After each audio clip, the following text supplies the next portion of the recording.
mumeze neza rero bakunzi b'inkuru nshyashya TV, muhawe ikaze kuri YouTube channel yacu yitwa Inkuru Nshyashya TV. Sasa rero reka tubahereze inkuru ibabaje cyane.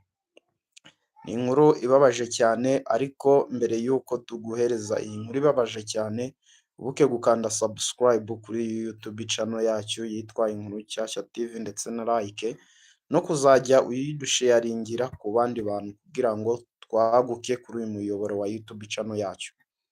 So dutangiranye n'inkuru rero, inkuru imeze ite rero? Umunsi umwe cyangwa nanone mu gihe cyashize, hari umugore yari afite agahinda kenshi cyane, yari yahuye n'ibibazo. Byari byagenze ute rero? Umugore yari afite abana babiri, undi mwana w'imyaka 2 n'igice cyangwa 2 n'amezi 8. Ubwo naringabye kabiri, ariko reka mbivuge nk'uko biri, nk'uko inkuru imeze.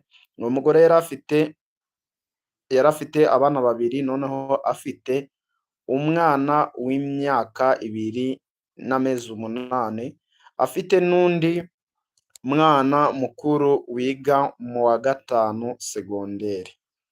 Uwo mwana w'imyaka 2 n'amezi 8 yari yitwa Pacifique.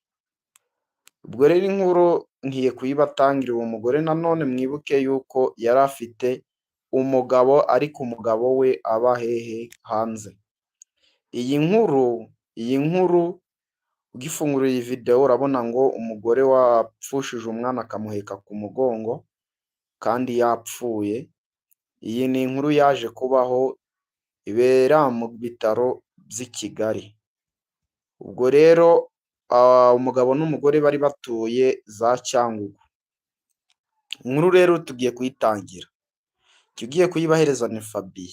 Byaje kugenda ute? Habaye iki kugira ngo iryo shyano cyangwa ubwo buryo bwo guheka umwana wapfuye nk'umurambo, nk'uko tubimenyereye ko bamushyira mu modoka bakamujyana iyo bamujyana bakajya kumushyingura, aho habaye iki? Byaje kugenda ute?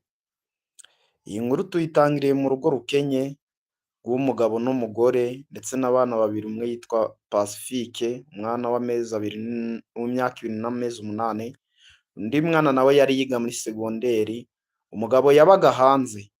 Umugabo rero kuba yarabaga hanze y'igihugu, yari yaragiye gushaka amarongo.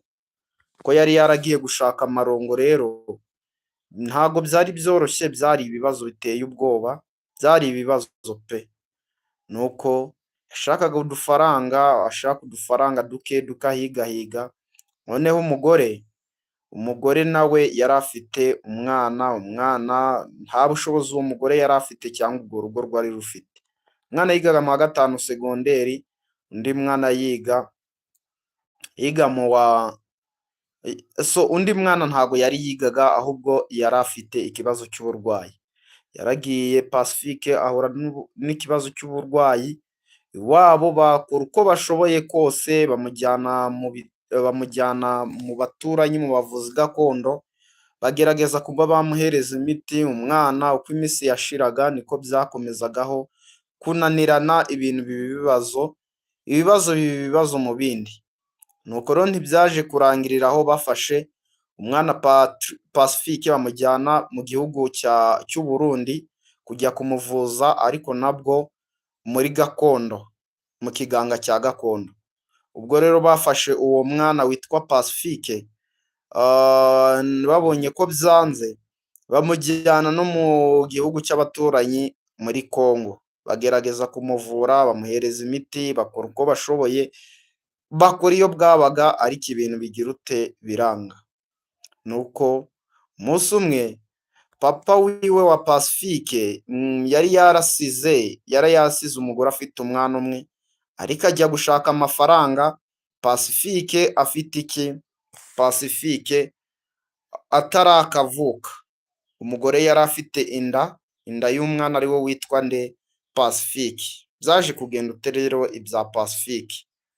Ibya Pacifique rero uko byaje kugenda ni uko nguko. Pacifique nyine yaravutse ahura n'ibyo bibazo, iyo sangane y'uburwayi. Nuko umugabo yarifashe ahamagara umugore, arangije aravuga ati arangije aravuga ati rero madamu hari udufaranga nakoreye, ati reka nduguhereze ugurire umwana udukoresho ndetse namwe mubone icyo kurya, ati kandi ntuzajye winuba ngo wenda nuko nkohereza amafaranga makeya, hano imahanga nkorera, amahanga arahanda nawe urabizi, amafaranga nayibura, ibibazo ni byinshi, ati uzajya unyurwa n'utwo nzajya nkoherereza. Umugore yaravuze ati nta kibazo mugabo wanjye, ati kandi nzi neza ko nawe udukunda, nzi neza ko utwitaho, nzi neza ko uba udutekereza, ati kandi ndashimira kuba ukituzirikana. Umugore yaragiye akora uko ashoboye kose, umwana aragenda aramuvuza mu biturage bya nuza, reka tuvuge yuko wenda hano mu Rwanda ari mu biturage bya kinyarwanda, bamuhereza imiti ya kinyarwanda, ubwo umwana biranga, ariko umugore atwerera amasengesho, baza mu rugo rwiwe, barangije bagira ute, abaturanyi abasenga baraza barasenga, bakazajya bakotereza amafaranga yo kuvuza umwana. Baraje bakazajya basenga, bakaririmba, bagashyira imbere icyifuzo cy'umwana witwa Pacifique urwaye, ndetse umaze kugira ute, umaze guhombya ababyeyi be cyane ku kigendanye n'uburwayi, ubwo ari ibintu byari bikaze. Udufaranga twose umugore yakoreraga yaragira gute, yaduherezaga umwana ku ishuri, undi akaduherezamo amafaranga, bakavuza Pacifique. Ntabwo byaje kurangirira aho rero, byashize kera, umugabo araza, arangije kuza aravuga ati mugore mwiza, ndizera neza ko umeze neza, sanga umwana naho bimeze neza, ariko umugabo yaje kuvuga ati mbere na mbere nasize umwana wanjye mutwite, nshaka kubona ku mwana wanjye. Gusa mbere y'uko agera ku mwana abaza umwana we, yarebye urwo rugo ashingiye ku dufaranga yoherezaga, asanga urugo nta kuntu ruri, biramuyobera, atangira kwibaza mu mutima, ese amafaranga noherezaga byagenda gute ku buryo nagira urugo rumeze uku nguku kandi njya nohereza amafaranga, ese umugore ntakora? Ubwo rero ibintu bibi bibazo, gusa ibyo ntiyanabitindaho, niko kuvuga ati mbere ya byose, mbere y'uko unyakiza ifunguro cyangwa n'ibindi, nkeneye kuba nabona ku mwana wanjye Pacifique. Niko kuzana umwana we witwa Pacifique, barangije baramumwereka, umugabo yararize cyane. Uwo Pacifique yari afite imyaka 2 n'amezi 8, ariko wari wagira ngo afite umwaka umwe, kubera ko Pacifique yari yarahuye n'ikibazo cy'uburwayi nyine akivuka, namwe murabizi. Nuko umugabo arangije agikubita umwana we Pacifique, yararize cyane, amarira ashoka ku matama. Niko rero umwana wawe yahamagaye umubyeyi, aramubwira ati ariko mama, ati ngewe ndabona uyu mwana twashigwa kera, twagira ute, twamujyana mu bitaro. Ubwo rero nuko Pacifique nta wundi mwanzuro yafashe umwanzuro wo kujyana umwana hehe, mu bitaro. Ubwo akimara gufata umwana we ngo amujyane mu bitaro, baragiye, umugabo yari yaje, bahise bafata umwana we mu bitaro. Aha ngaha hari umuntu wifuza ko twakoresha ururimi rw'Icyongereza, ndetse izi nkuru tuzagerageza nazo tuzishyire mu Cyongereza, ubwo naho tuzajya tugira ute, tuzajya tugenda tuzibahereza another day. So this time we prepared this story in Kinyarwanda, so because we see your wishes, the next time we are using English when we prepared. So now we have to use Kinyarwanda because our story is prepared in Kinyarwanda. So now we are continue this story in Kinyarwanda because of that reason. I think it's clear. So nuko rero umwana bamujyanye kwa muganga, ibintu byagize ute, byabaye ibibazo. Ubwo umwana bagerageza kumuvura, ibintu biranga, birakomera, ibibazo biravuka. Ubwo rero mu kugira ngo ibibazo bivuke, umugabo nta kuntu yaragiye afata udufaranga twose yari afite, afata udufaranga yarazanye, afata udutebe, afata uturima twose aragurisha nyine. Arangije kugurisha aragenda avuzamo umwana we, ariko uko iminsi yagendaga yicuma niko umwana we yarushagaho kugira ute, kuremba. So nuko Patrick mu bintu byari hatari, Pacifique ibintu byari hatari. Ubwo umwana niko guterura ijambo, arangije aravuga ati, ahenga nyine muganga adahari mu masaha ya nijoro, aravuga ati, papa, mama, nimwegere hino mbabwire. Ati, njyewe ndashaka kubabwira. Nuko Pacifique yabwiye papa wiwe, amubwira ati, ese koko ni wowe papa? Ati, yego. Ni wowe papa? Ati, yego. Ati, ndanezerewe cyane rwose. Ati, nanjye mwana wanjye ndakunezerewe. Aho hari ikiganiro hagati y'umugabo n'umwana. Umwana yateruye ijambo arabwira papa wiwe, aramubwira ati, papa, ati, ndifuza ko wajya kungurira fanta, ukazana fanta 3. Ubwo umugabo yaravuze ati, mwana wanjye ndabikora. Yafashe uwo mwanzuro wo kujya kuzana fanta 3, ajya kuzigura ku mabutike. Yahise azanira umwana we, arangije aravuga ati, mwana wanjye, ati, ndazizanye. Kubera iki wantumijeho ngo nzane izi fanta? Nuko umwana arangije arayizana. Ati, nagiraga ngo dusangire. Ubwo rero batangiye gusangira banezerewe, avuga ati, papa, nishimiye ko njye nawe twaganira ndetse na mama dusangira, turi kurebana amaso ku maso. Nuko byari umunezero cyane rwose, byari ibintu byiza. Nuko umwana arangije aramubwira ati, ndabizi neza ko ntagiye kubaho igihe kirekire, ariko nifuza ko nimpfa muzanshingura mu cyaro cy'iwacu. Ababyeyi barangije baravuga ati, twe tuzabikora. Nuko barangije gufata uwo mwanzuro, niko kwihuta bajya kuryama. Umwana ubwo baramurembereje arasinzira, mu gusinzira nuko byagenze. Ubwo byaje kurangira yitabye Imana. Umwana niko kumufata bamujyana, barangije baratekereza baravuga ati, umwana tugomba kumushyingura mu cyaro kuko nicyo cyifuzo afite. Ubwo rero nta kundi, tugomba kugira ute, kumushyingura mu cyaro. Nta mafaranga y'ibitaro bari bafite, ndetse nta n'amafaranga bari bafite yo kugira ute, yo gutereza imodoka ngo itware umurambo. Umugabo cyokoze ntiyari yiburiye, yari afite ibihumbi 10. Ibyo bihumbi 10 rero yaravuze ati, kuva aha ngaha tugera i Rusizi ni ibihumbi 5. Bava hari i Nyabugogo bagira noza muri gare ya Rusizi, ntabwo mbizi. Ati, icyo gihe byari amafaranga ibihumbi 5. Nuko bagezeyo, umugabo yari afite ibihumbi 10, umugore ubwo ni ibihumbi 5 n'umugabo ni ibihumbi 5. Niko gufata umwana kumukubita ku mugongo, barangije kumukubita ku mugongo barerekera baragenda. Barangije kugenda, ubwo bakigera mu modoka, ubwo byasabye ko umwana nyine batorotse ibitaro, bamukubita mu mugongo umugore, kandi umwana yapfuye. Barangije bajya mu modoka, barangije kujya mu modoka, nuko umuntu umwe arangije aravuga, ariko se ko uyu mwana wamupfukiranye, ubwo buriya ntabwo hashobora kuba yarwarana nk'urugero cyangwa akamererwa nabi bitewe n'igishyushyu? Umugabo yaramubwiye ati, nibyo koko madamu wanjye. Ati, niko bimeze.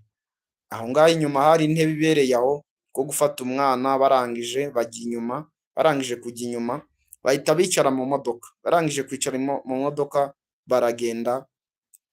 Barangije kugenda barakomeza baragenda.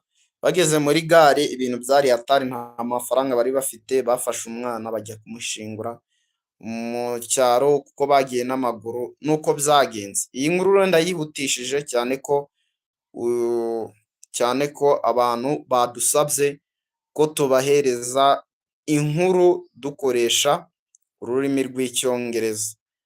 Now we are going to use English only, and now I will going to give you English story. Yes. Okay, I thank you everyone who follow me. Now we are going to use English story because there are someone who follows me have wishes to give him English story. So now we are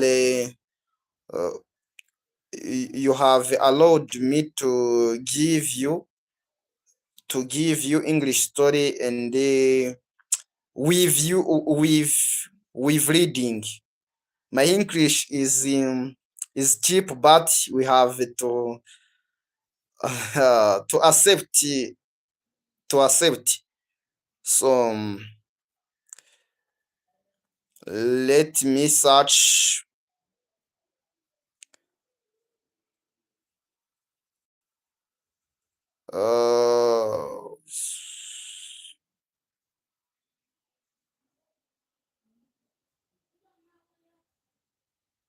Now I'm gonna tell you English.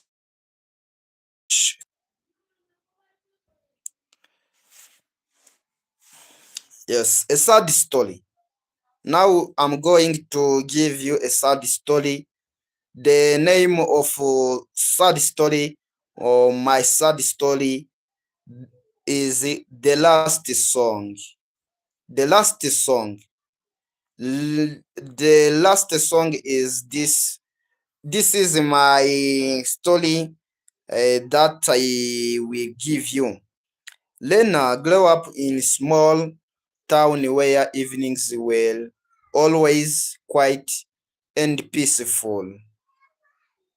Her father, Daniel, was a music teacher, gentle, warm, and the only person who truly understood her. Every night before they slept, he played her favorite song on his old guitar. You are my sunshine. It was their ritual, their select language. Her father started forgetting things. First, small things like where he kept his keys. Then, bigger things like dates, names, even familiar faces. Doctors said it was a rare neurological illness, slow, slow, and unstoppable. Lena didn't understand how someone so full of life could begin to fade while still alive. Every day she watched her father disappear piece of peace. One evening, she walked into his room holding the guitar. "Daddy, do you remember this?" she asked softly. He looked at her with empty eyes, eyes that once sparkled when he laughed. When he laughed, he didn't remember. Her heart shattered quietly. Still, she pressed the guitar in his hand and guided his fingers. He trembled, but slowly, ever slowly, he played the first three fragile chords. The sound was broken, but real. "I know this song." He whispered. Tears streamed down Lena's face. He smiled faintly. one of the last smile he ever gave her. He ever gave her. 2 months later, he passed away in his sleep. The house felt empty, cold. The silence was heavier than grief. It was absence of melody that once filled every corner of her life. On the day of his funeral, Lena walked up his guitar, hands shaking, voice cracking. She played his song for him for the first time. Every chord hurt, every word tasted like goodbye. Her tears fell on guitar, but she kept playing the melody loose into the air like a final message. You were my sunshine, and as the last note faded, it felt like the last piece of childhood disappeared with it. Ending. Lena kept guitar. Sometimes she plays his song at night alone in her room. Not because it makes her feel better, but because it makes her feel close to him. Even it hurts. If you want, I can give you another sad story. A sad story of twist ending. True life sad story. A longer, deeper emotional love. Or just tell me what story you need to give you. Please write in the comment or which story do you need to give you. My name is Fabien. Now I'm continue to give you another story. Keep watching me and keep subscribe my YouTube channel and like this video in order to continue with this love story, this sad story, the empty chair. Now I'm going to tell you another sad story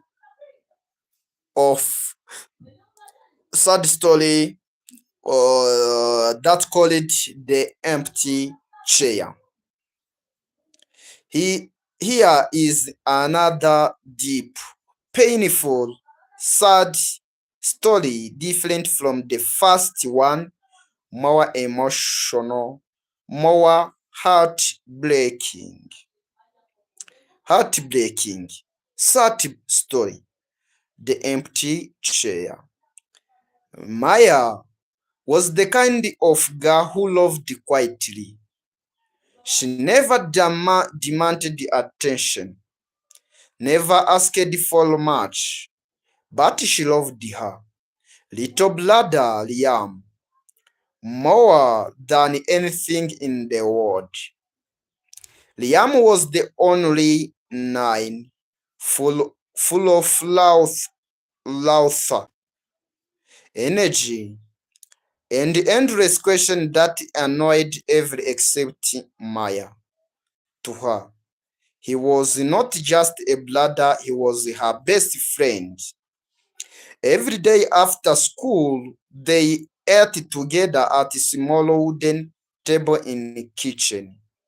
2 plates, 2 cups, 2 chairs, always together. Until that rainy afternoon. The accident or the accident. The accident.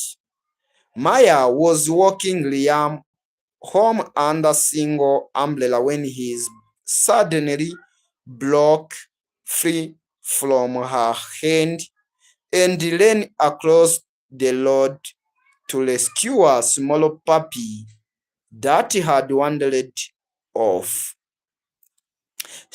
She screamed his name. The blacks screeched. The world froze. Maya, her heart stopped. When she opened her eyes again, she was kneeling in the middle of road, holding Liam. Thin hand and his breathing grew weak. Maya, did I save his breathing grew weaker? Maya, did I save the puppy? He whispered. She nodded, sobbing, even though she couldn't speak. His little fingers slowly swiped out hers, and he was gone. After the funeral, the house became unbearably silent. Maya couldn't sleep. She couldn't eat. She couldn't breathe without feeling quiet. Every evening she set the table for dinner out of habit.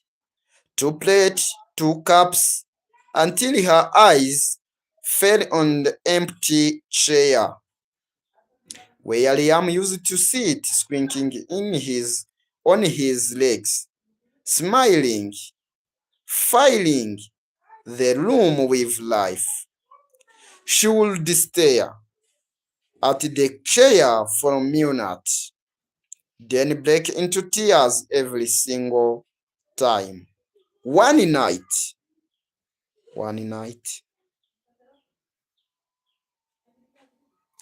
she decided to put their chair away, hoping it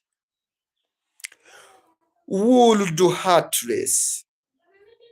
But when she tried to move it, she found something taped under the seat, a small folded paper in Liam's handwriting. To Maya, if you are sad one day, remember you are the best sister ever. I love you so much, Liam. Her knees gave out. She clutched the note to her chest and cried harder than she ever had. The empty chair now held more weight than she could ever carry. That is the ending. Even though Liam is gone, Maya still set the table for 2 every evening. Not because she expects him to return, but because part of her can't accept world where only one chair is needed. If you want a much sadder story, I may give you. If you want a sad story, love story, I may give you. If you want a sad story about child murder, friend, or couple, I have given. Just tell me which style of story I have give you. I'm here for you, and I like it to be with you in this story. Now I'm give you a love story in order to talking with you. In order to talking with you. Yeah, my English is cheap, but we have to try to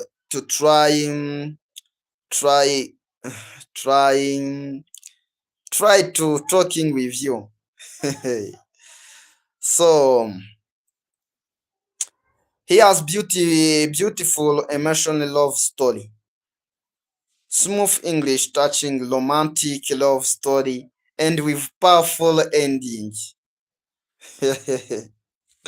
So if there are someone who knows English especially than me, you have to support me in order to improve my English. So then remember to give a comment that you feel it. So now we are going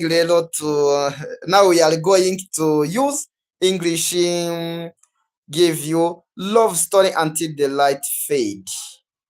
Love story until the light fade. Here's beautiful love story, emotional love story, L- touching heart love story, romantic love story, and with powerful and with powerful ending with powerful love story. Now, I'm going to give you another love story. This love story is called Until the Light Fade. Eva meet Noah on cold evening at the bus stop. Both shivering, both tired, both strangers, wrapped in their own thoughts. When the bus finally came, it was clouded.